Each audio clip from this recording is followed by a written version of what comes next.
There's a place on this planet where the sky meets the earth, where oxygen is thin and the air bites with every breath. A place so high, even jetliners pass not far overhead. This place is called Mount Everest, the highest mountain in the world. Rising 29,032 feet above sea level, Everest is more than just a mountain. It's a monument to human endurance, obsession, and ambition. But how did this icy giant come to capture the imagination of the entire world? Why do people risk everything, sometimes even their lives, for a single chance to stand on its summit? Today, we journey through the story of Mount Everest, from its mythic beginnings to its modern-day mystique. And along the way, we'll visit other legendary peaks that shape the mountain lore of our world. The local Sherpa people call it Chomolungma, meaning goddess mother of the world. The Tibetans believe it's sacred, a gateway between the earthly and the divine. Everest wasn't even known to much of the world until the 19th century, when British surveyors working in India named it after Sir George Everest, a surveyor general who never even saw the mountain himself. For centuries, it stood unconquered, distant, unreachable, mysterious. Covered in snow, battered by winds, and wrapped in clouds, Everest was a place where humans simply didn't belong. That all changed in 1953. On May 29, 1953, two men changed history. Edmund Hillary, a beekeeper from New Zealand, and Tenzing Norgay, a Sherpa from Nepal, became the first people to reach the summit of Mount Everest. Their ascent was a symbol of courage, teamwork, and perseverance. With limited gear, primitive oxygen tanks, and no GPS, they stood where no one had before, at the very top of the world. News of their success spread like wildfire.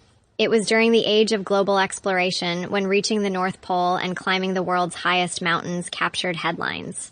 Everest became a beacon not just for climbers but for dreamers. But the mountain does not give up its summit easily. Above 8,000 meters, known as the death zone, oxygen is so thin, your body begins to slowly die. Every step becomes a battle. Breathing feels like drowning. Hallucinations creep in. And one small mistake can be fatal.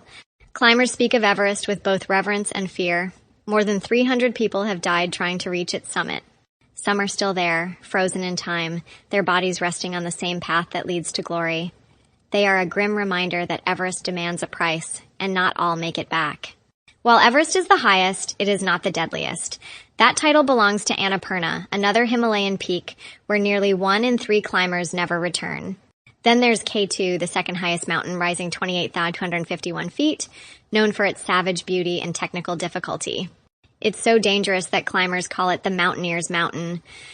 In South America, there's Aconcagua, the tallest peak in the Western Hemisphere. In Africa, it's Mount Kilimanjaro, a freestanding volcano that's more hike than climb, but still iconic. And in Alaska, the mighty Denali, known for extreme cold and isolation. These mountains form the 7 summits, the highest peaks on each continent. And for elite climbers, conquering all 7 is a lifetime achievement. But Everest remains the crown jewel. Fast forward to today, and Everest has changed. What was once an expedition for the elite is now a commercial industry. If you have the money and about $40,000 to $100,000, you can book a guided climb up Everest. Helicopters now drop supplies. Sherpas set fixed ropes, and high-end companies handle logistics. But with this commercialization came traffic jams in the sky. Photos surfaced of climbers waiting in long queues just below the summit, oxygen tanks running low, stuck in bottlenecks where every second counts. In 2019 alone, 11 people died, many due to overcrowding. The mountain, once isolated and pure, is now littered with trash, tents, and human waste. The environment is changing, and so are the challenges. Fast forward to today, and Everest has changed.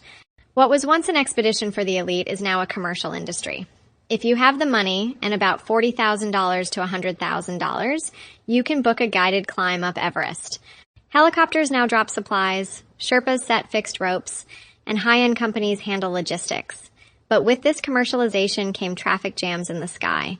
Photos surfaced of climbers waiting in long queues just below the summit, oxygen tanks running low, stuck in bottlenecks where every second counts. In 2019 alone, 11 people died, many due to overcrowding. The mountain, once isolated and pure, is now littered with trash, tents, and human waste. The environment is changing, and so are the challenges. So why do they do it? Why do climbers, novice or professional, risk frostbite, avalanches, and even death just to stand on a patch of ice for 5 minutes? Some say it's for the glory, others say it's for the challenge. But perhaps the truest answer comes from George Mallory, an early Everest explorer who disappeared in 1924. When asked why he wanted to climb Everest, he famously replied, "Because it's there." Mountains represent the ultimate metaphor: life, struggle, reward. Everest especially is a mirror. It shows us who we really are when there's nowhere to run, nowhere to hide, and everything depends on how strong your spirit is.